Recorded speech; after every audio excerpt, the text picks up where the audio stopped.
Alright, today I have a Toyota Prius and I'm going to show you how to lay down the rear seats down flat so you can have more cargo space in the vehicle. But before we get started, can you give me a thumbs up as well as subscribe to my channel? I'll appreciate it tremendously.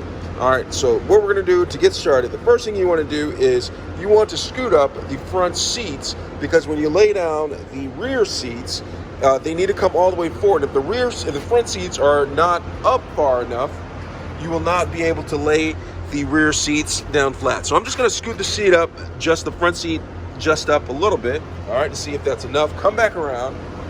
All right, and when I get back down here, I'm going to come up here and I'm going to look. There is a lever right here, right by the headrest. There's a lever. I'm going to take it, pull it that way. You see a little bit of red will be exposed right there.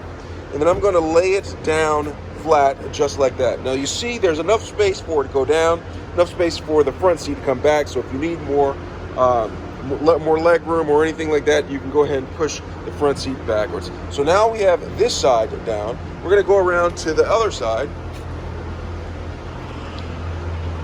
Go around to the other side, and then on this side there is also a lever.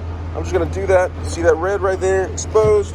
Lay it down. Now look at that. The rear seats are laid down flat for more cargo space. All right, let me know if you have any questions. Thanks a lot for watching.